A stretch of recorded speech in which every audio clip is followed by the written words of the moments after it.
ఇవన్నీ కూడా విచ్చలవిడిగా జరుగుతూ అనేక మంది బాధితుల్ని ఈరోజు మోసం చేయడం జరుగుతుంది. ఇది ఒక నయ దండ అయిపోయింది. ఎవరు కూడా కష్టపడకుండా ఈజీ మనీ కోసం వాళ్ళు అంటే రకరకాల మార్గాలు అన్వేషిస్తూ అనేక మంది పేద మధ్యతరగతి కుటుంబాలని ఆర్థిక లూటీ చేయడం జరుగుతుంది. సో అది ఎలా అంటే ఇప్పుడు మనం చూసుకున్నాం, ఏదైతే మంగ్లీకి సంబంధించినటువంటి మంగ్లీ గారికి సంబంధించినటువంటి రమావత్ మధు స్కామ్ ఉందో, ఏదైతే స్కామ్ ఉందో ఆ స్కామ్కు సంబంధించినటువంటి అనేక రకాలైనటువంటి వాస్తవ సంఘటనలన్నీ కూడా మీడియా మిత్రులు చూశారు.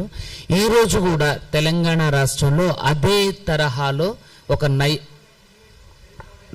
నయదంద జరుగుతుందన్నట్టు.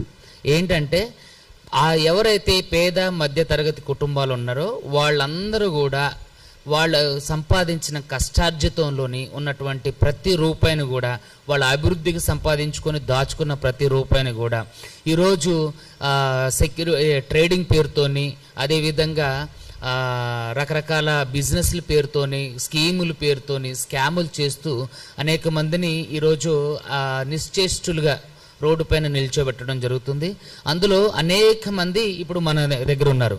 దీనికి సంబంధించినటువంటి ఈ స్కామ్ ఏంటంటే పెంగ్విన్ సెక్యూరిటీస్. ఈ పెంగ్విన్ సెక్యూరిటీస్ స్కామ్ అనేది మన తెలంగాణ రాష్ట్రంలో గత ఎన్ని సంవత్సరాలు 5 సంవత్సరాలు 5 years నుంచి కూడా జరుగుతూ ఉంది. సో ఒక్కొక్కటిగా ఏదైతే మంగ్లీ గారి స్కామ్ బయటకు రావడం జరిగిందో దాని తర్వాత ఒక్కొక్కటిగా అనేక రకాలైనటువంటి స్కాములు ఈరోజు బయటకు రావడం జరిగింది. ఎలా అంటే ఈ పెంగ్విన్ సెక్యూరిటీస్కి సంబంధించి బాధితుల దగ్గర మేము ట్రేడింగ్ చేస్తున్నాం.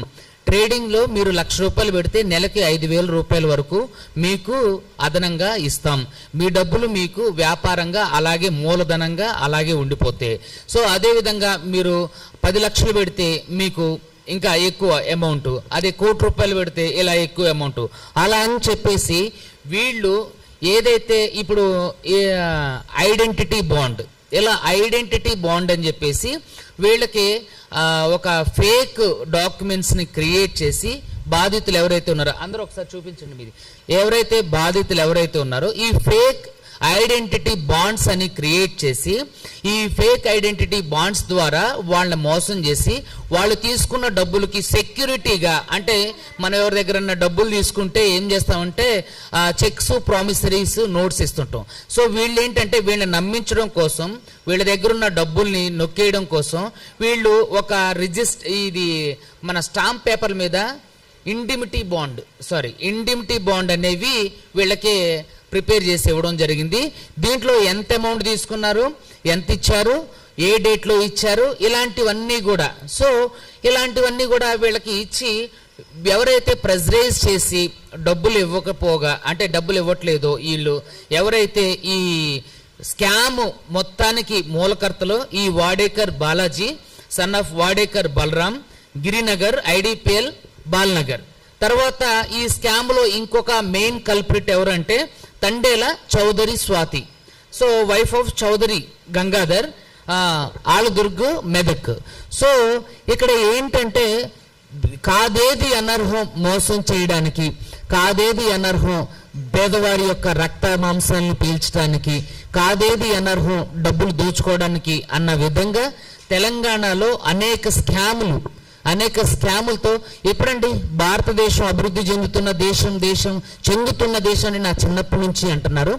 మన రాబోయే తరాలకి కూడా ఇలాంటి స్కాములు జరుగుతుంటే భారతదేశం అభివృద్ధి చెందుతున్న దేశంగానే మనం పరిచయం చేయాల్సి వచ్చే అంటే పరిస్థితులు నెలకొన్నాయి. ఇక్కడ మనం చూసుకున్నట్టయితే ఇక్కడ వీళ్ళ సంబంధించినటువంటి వ్యక్తి ఏదైతే ఈ స్కామ్ ఉందో, ఈ పెంగ్విన్ సెక్యూరిటీ స్కామ్, ఈ వాడేకర్ బాలాజీ కానివ్వండి, తండేల చౌదరి స్వాతి కానివ్వండి, ఎవరైతే చేశారో కోట్లల్లో ఈ స్కామ్ ఏదైతే బాధితుల దగ్గర నుంచి చేశారో వాళ్ళ కుటుంబ సభ్యులను కూడా కోల్పోయి ఆయన ఆత్మహత్య చేసుకోవడం జరిగింది.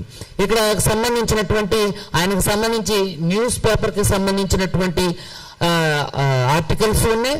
అతనికి సంబంధించినటువంటి సూసైడ్ నోట్ ఏదైతే ఈ పెంగ్విన్ సెక్యూరిటీస్లో డబ్బులు డిపాజిట్ చేసి మోసపోయానని తెలిసి బాధితుడు ఎవరైతే ఉన్నారో తన కుటుంబ అవసరాలకు దాచుకున్న డబ్బులు, తన పిల్లల చదువులకి, అదేవిధంగా వారి భవిష్యత్తు నిర్మాణానికి వాళ్ళు దాచుకున్నటువంటి డబ్బులు ఏవైతే ఉన్నాయో అవి ఈ తండేల బాలాజీ అదేవిధంగా చౌదరి స్వాతి అక్రమంగా దోచేయడంతో ఆయన ఆత్మహత్య చేసుకొని అంటే ఇది సివిల్కి సంబంధించినటువంటి ఇష్యూ. అందుకనే పోలీసులు వీటిలో త్వరగా యాక్షన్ తీసుకోవడానికి ఉండదు.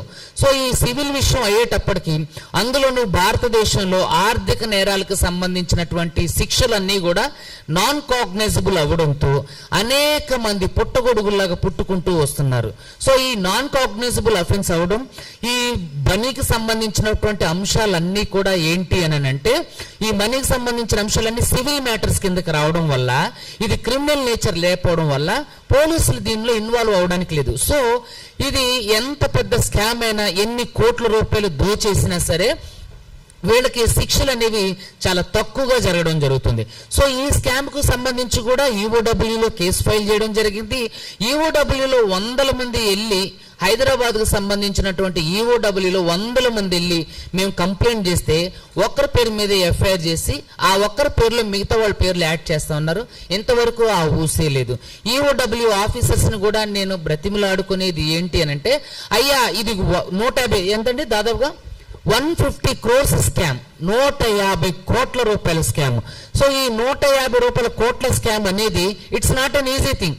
మనం చూస్తే గతంలో చాలా స్కామ్లు, మంగ్లీగర్ స్కామ్ దగ్గర నుంచి, పెంగ్విన్ సెక్యూరిటీ స్కామ్ దగ్గర నుంచి, తర్వాత క్లౌడ్స్కి సంబంధించినటువంటి కొన్ని స్కామ్స్ ఇవన్నీ కూడా మనం చూస్తున్నాం.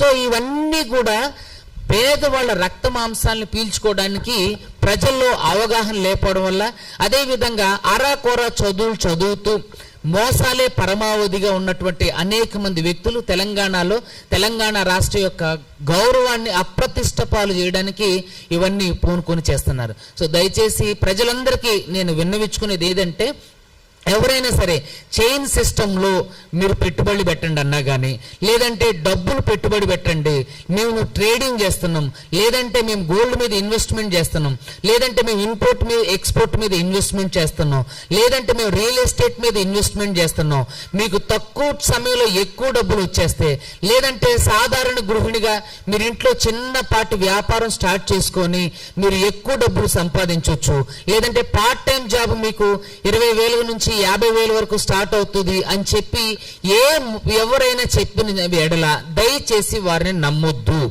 మీ దగ్గర కొంచెం డబ్బులు ఉంటే వెండి కొనుక్కోండి, ఎక్కువ డబ్బులు ఉంటే బంగారం కొనుక్కోండి, అంతకంటే ఎక్కువ డబ్బులు ఉంటే భూమిని కొనుక్కోండి తప్ప మీరు ప్రభుత్వ రంగ సంస్థల్లో, ప్రభుత్వ రంగ ఏదైతే సంస్థలు ఉన్నాయో ఈ మిగతావి ఏవైతే సెక్యూరిటీస్కి సంబంధించి కానివ్వండి, ఇన్సూరెన్స్కి సంబంధించి కానివ్వండి, వాటి మీద ఇన్వెస్ట్ చేయండి తప్ప ఇలాంటి అనాథరైజ్డ్ పర్సన్స్ కానీ, అనాథరైజ్డ్ సంస్థలు కానివ్వండి, ఈ పుట్టగొడుగులాగా పుట్టుకొస్తున్నటువంటి ఈ ఫేక్ సంస్థల్ని దయచేసి నమ్మకండి. ప్రజలందరికీ కూడా విజ్ఞప్తి చేసేది ఏంటంటే, ఇప్పుడు ఏదైతే మంగ్లీగర్కి సంబంధించినటువంటి రమావత్ మధు స్కామ్లో 10ల సంఖ్యలో చనిపోయి 1,000 సంఖ్యలో బాధితులు ఉన్నారో, దాని తర్వాత కూడా ఈ పెంగ్విన్ సెక్యూరిటీస్ కి సంబంధించినటువంటి ఈ చౌదరి స్వాతి కానివ్వండి, వాడేకర్ బాలాజీ కానివ్వండి, వీళ్ళందరూ కూడా వీళ్ళ ఉద్దేశమే స్కాములు చేయడం. సో మనుషుల దగ్గర నుంచి దోచుకోవడం. సో దయచేసి ప్రజలందరూ, తెలంగాణ ప్రజలు, అదేవిధంగా యావత్ తెలుగు ప్రజలందరూ కూడా గమనించాల్సింది ఏంటంటే, మీకు ఎక్కువ డబ్బులు వస్తాయి, తక్కువ ఇన్వెస్ట్మెంట్తో ఎక్కువ డబ్బులు వస్తాయి, మీరు జాయిన్ అవుతూ మీరు ఇంకొకరిని జాయిన్ చేస్తే మీకు ఎక్కువ డబ్బులు ఇంక్రిమెంట్స్ వస్తాయి, ఇంకా మీరు 30 మందిని జాయిన్ చేయండి, 10 మందిని జాయిన్ చేయండి అని చెప్పి ప్రతి దాన్ని కూడా దయచేసి నమ్మకండి. ఇక్కడ వీళ్ళందరూ కూడా బాధితులే. ఒకసారి మీ దగ్గర ఉన్నటువంటి మీరు మోసపోయిన బాండ్స్ చూపించండి. వీళ్ళందరూ కూడా వాళ్ళ దగ్గర ఉన్నటువంటి బాండ్స్ చూడండి, ఈ ఇంటిమిటీ బాండ్స్ కూడా చూడండి, ఎన్నెన్ని 100 రకాల మోసాలు, కోట్లలో మోసాలు ఇలా చేస్తూ ఈ బాండ్స్ ఎందుకు ఇవి నేలకు గీసుకోవడానికి కూడా పనికిరావు. సో ఇవి సివిల్ కి సంబంధించినటువంటి నేచర్ అవడంతో పోలీసు వారి ప్రాతినిధ్యం కూడా ఇందులో ఉండకపోవడం ఇలా స్కాములు చేసే వాళ్ళకి ఊతమవుతుంది. సో దయచేసి తెలంగాణ రాష్ట్ర ప్రభుత్వాన్ని నేను కోరుకునేది ఒకటే, అయ్యా ఎన్నో రకాల స్కాములు జరుగుతున్నాయి. ముఖ్యమంత్రి గారిని ఈ వేదికగా నేను కోరుకునేది, అదేవిధంగా తెలంగాణ రాష్ట్ర గవర్నమెంట్ కి విజ్ఞప్తి చేసేది ఏంటంటే, ఎంతో మంది బాధితులు 100 కోట్ల రూపాయలు నష్టపోయి వాళ్ళ జీవితంలో సంపాదించుకున్న ప్రతి రూపాయిని కూడా వాళ్ళ అభివృద్ధికి ఖర్చు పెట్టుకోకుండా ఇట మధ్యలో దారి దోపిడీగారులు జాయిన్ అయ్యి ఎంతో మంది ఆర్థిక లూటీ చేసి వారి వ్యక్తిగత గౌరవంతో పాటుగా ఆర్థిక పరమైనటువంటి అభివృద్ధిని కూడా అడ్డుకోవడం. మనం బోర్డర్లో సెక్యూరిటీ ఫోర్స్ అంతా కూడా రకరకాల యాంటీ టెర్రరిస్ట్ కి సంబంధించినటువంటి కార్యక్రమాలు చేస్తుంటారు.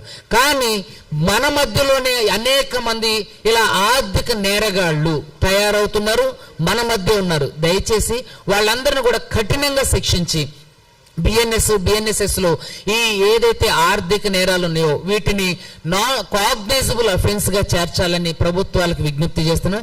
ఎప్పుడైతే ఇవి కాగ్నైజబుల్ అఫెన్సెస్ అవుతాయో అప్పుడు మాత్రం వీటి మీద తీవ్రమైనటువంటి యాక్షన్ తీసుకోవడానికి అవసరం ఉంది. కాబట్టి సో వీటన్నిటిని కూడా కాగ్నైజబుల్ అఫెన్స్ గా మార్చాలని కేంద్ర ప్రభుత్వాన్ని కోరుతున్నాం. అదేవిధంగా ఎవరైతే ఈ సెక్యూరిటీ డిపాజిట్స్ పెట్టి ఈ పెంగ్విన్ సెక్యూరిటీస్ లో ఎవరైతే డబ్బులు పోగొట్టుకున్నారో వీళ్ళందరినీ కూడా ఏదైతే యుద్ధ ప్రాతిపాదికన వీళ్ళందరికీ కూడా న్యాయం చేయాలి.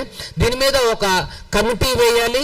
ఏదైతే మొన్న జరిగినటువంటి స్కామ్ కు సంబంధించి టోల్ ఫ్రీ నెంబర్స్ ఇచ్చారో అలాగే ప్రతి స్కామ్ తెలంగాణలో జరిగినటువంటి గతంలో జరిగినటువంటి స్కాములకు సంబంధించినటువంటి వివరాలన్నీ ప్రభుత్వాలు సేకరించి ఎవరైతే బాధితులు ఉన్నారో వాళ్ళందరికీ కూడా న్యాయం చేయాలి. గతంలో జరిగిన స్కాములకు సంబంధించినటువంటి విషయాల్లో కూడా విచారణను వేగవంతం చేసి సంవత్సరాల తరబడి ఇటువంటి కేసుల్లో విచారణ చేయడం వల్ల ఇన్జస్టిస్ కూడా జస్టిస్ కి ఏదైతే ఇప్పుడు డిలే జస్టిస్ ఉందో అది ఇన్జస్టిస్ తో సమానం. కాబట్టి ఇక్కడ న్యాయం అనేది సత్వరంగా జరిగించడానికి ఇప్పుడు మనం చూసుకున్నట్టయితే పోక్సో కేసులలో ఫాస్ట్ ట్రాక్ కోర్టులను ఏర్పాటు చేసి పిల్లల మీద జరుగుతున్నటువంటి లైంగిక చర్యలకి వెంటనే శిక్షలు వేసినట్టుగా ఆర్థిక పరమైనటువంటి నేరాలు చేసిన వాళ్ళకి కూడా ఒక ప్రత్యేక ఫాస్ట్ ట్రాక్ కోర్టులను ఏర్పాటు చేసి వాళ్ళకి ప్రభుత్వాలు ఒక టోల్ ఫ్రీ నెంబర్ని ఏర్పాటు చేసి ఖచ్చితంగా ఏదైతే స్కాములు జరిగినాయో వాటి మీద ఒక కమిటీలు వేసి ఏది ఉన్నతమైనటువంటి విచారణ కమిటీలు ఏది మన సిట్ లాంటిది కానివ్వండి హైకోర్టు న్యాయమూర్తి సిట్టింగ్ న్యాయమూర్తులతో సిట్టింగ్లు వేసి ఇలాంటి ఆర్థిక నేరాల మీద లోతైనటువంటి విచారణ జరిగించి శిక్షలు త్వరగా అమలు చేస్తే భవిష్యత్తులో ఇలాంటి నేరాలు తెలంగాణలోనే కాకుండా ఆంధ్రప్రదేశ్ రాష్ట్రాల్లో కూడా అదేవిధంగా దేశంలో మరెక్కడా జరగకుండా ఉండడానికి అవకాశం అవుతుంది. మనం ప్రభుత్వాలను అభివృద్ధి చేయాల్సిన అవసరం. ఇలా దేశం అభివృద్ధి చెందాలి అంటే మన లోపలే ఉన్నటువంటి ఆర్థిక నేరగాళ్ళని మనం ప్రశ్నించి వాళ్ళని శిక్షించి వాళ్ళని కఠినంగా శిక్షించినట్లయితే ఖచ్చితంగా భారతదేశం అభివృద్ధి చెందిన దేశంగా మనకి ఇంకొక 5-6 సంవత్సరాల్లో లేదా 10 సంవత్సరాలు ఒక దశాబ్ద కాలంలోనే అభివృద్ధి చెందిన దేశంగా మనం చెప్పుకున్నాం. ఎందుకంటే ఎక్కడెక్కడో ఇంటెలిజెన్స్ వాళ్ళు వర్క్ చేస్తుంటారు, గ్రేహౌండ్ వాళ్ళు వర్క్ చేస్తుంటారు, ఎస్ఓటి వాళ్ళు వర్క్ చేస్తుంటారు. సో ఇలాంటి వాటి మీద కూడా మీరు లోతుగా ఈఓడబ్ల్యూ వాళ్ళని నేను ఎస్పెషల్లీ ఈఓడబ్ల్యూని అదేవిధంగా ప్రభుత్వాల్ని సూటిగా ప్రశ్నిస్తున్నా. మీ పనితీరులో ఇంత పెద్ద లోపాలు జరుగుతున్నాయి సార్, దయచేసి గమనించండి. ఎవరైతే బాధితులు ఉన్నారో వాళ్ళకి సత్వరం న్యాయం చేయండి. ఇప్పుడు వీళ్ళు సివిల్ కోర్టులకు వెళ్ళి అక్కడ దావాలు వేసుకొని ఆ దావాలు ఎప్పటికీ క్లియర్ అవుతాయి. 10 సంఖ్యలో సంవత్సరాలు అయితే అప్పుడు ఉండేదెవరో చనిపోయేదెవరో. సో ఇప్పుడు వీళ్ళు సివిల్ కోర్టుకి వెళ్ళి సివిల్ వివాదాలలో సివిల్ సూట్లు ఫైల్ చేసి ఎప్పుడు వీళ్ళ డబ్బులు వెనక్కి తీసుకురావాలి? అప్పటికల్లా వీళ్ళందరికీ జరిగేది అన్యాయమే. కాబట్టి ఆర్థిక దోపిడీ జరిగిన వాళ్ళ మీద ఇంకా ఆర్థిక భారం, కోర్టు ప్రొసీజర్ కానివ్వండి, అడ్వకేట్ ఫీజులు కానివ్వండి, ఇంకా ఆర్థిక భారం వాళ్ళ మీద వేసి ఇంకా మరింతగా వాళ్ళని అభివృద్ధికి ఆమెడు దూరంలో మనమే నెట్టివేసిన వాళ్ళం అవుతుంది. కాబట్టి దయచేసి ప్రభుత్వాలని ఈఓడబ్ల్యూని నేను కోరుకునేది ఏంటంటే దయచేసి వీటి మీద ఉన్నతమైన విచారణ జరిగించి ఒక సిట్టింగ్ న్యాయమూర్తితో ఇలాంటి వాటిపైన విచారణ జరిగించి సత్వరంగా ఏదైతే ఫాస్ట్ ట్రాక్ కోర్టులు ఏర్పాటు చేసి మనం అంటే దళితుల మీద అదే విధంగా పిల్లల మీద జరుగుతున్నటువంటి ఆగత్యాలకి సత్వరమే న్యాయం చేస్తాము. ఇలాంటి ఆర్థిక పరమైనటువంటి నేరాలు జరిగినప్పుడు బాధితులకు కూడా సత్వరమే ఒక ఫాస్ట్ ట్రాక్ కోర్టును ఏర్పాటు చేసి వాళ్ళకి న్యాయం చేయాలి. అదేవిధంగా ఇలాంటి ఫ్రాడ్లు చేసుకుంటూ పోతున్న వారికి మనం ఏదైతే ఇప్పుడు ప్రభుత్వాలు చర్యలు చేపట్టకపోతే ఇలాంటివి భవిష్యత్తులో ఇంట్లో అంటే వీధిలో 2-3 పుట్టుకురావడానికి అవకాశం ఉంది. సో కాబట్టి ఇలాంటి 100 కోట్ల స్కాములు తెలంగాణలో జరుగుతున్నప్పుడు తెలంగాణ ప్రభుత్వం అనేక అభివృద్ధి పదాల మీద దృష్టి సారిస్తుంది. ఇక్కడ కూడా ఇలాంటి స్కాములు జరగకుండా మన తెలంగాణ ప్రభుత్వం కానివ్వండి, పోలీసు వారు కానివ్వండి దీని మీద దృష్టి సారిస్తే ఖచ్చితంగా మనం అభివృద్ధి చెందిన వాళ్ళు అవుతాం. ఇలాంటి ఆర్థిక నేరాలు భవిష్యత్తులో జరగకుండా ఉండడానికి అవకాశం ఉంది. కాబట్టి దయచేసి మీడియా ద్వారా మీడియా ముఖంగా నేను ఒకటే కోరుకుంటున్నా, ప్రజలందరికీ దయచేసి ప్రభుత్వ రంగ సంస్థల్లో పెట్టుబడులు తప్ప మరే ఇతర ప్రైవేట్ కానివ్వండి, ప్రైవేట్ చిట్ ఫండ్స్ లో కానివ్వండి, అదేవిధంగా చిట్టీలు వేస్తుంటారు ఒక 10 మంది 20 మంది కలిసి, అలాంటి చిట్టీలు వేయటం కానివ్వండి దయచేసి మీరు మానుకోండి. మీరు ఈ చైన్ సిస్టమ్ కు సంబంధించినటువంటి ఆర్థిక నేరాలకు సంబంధించినటువంటి వ్యాపారులు భాగస్వాములయ్యి ఆర్థిక లూటీ అవ్వకండి. దయచేసి మీరు 6 కాలం కష్టపడి సంపాదించుకున్న రూపాయిని చాలా జాగ్రత్తగా తెలివిగా మీ రానున్న రోజుల్లో మీ భవిష్యత్తుకు పెట్టుబడిగా ఉపయోగించుకోవాలని నేను కోరుకుంటున్నా. Thank you. ఇప్పుడు మన ఎలా మోసపోయారనే విషయాన్ని బాధితులు కూడా చెప్తారు. ఇందులో చాలా మంది ఇప్పుడు ఈ మంగళి కేసులో ఎలా అయితే చనిపోయారో ఈ కేసులో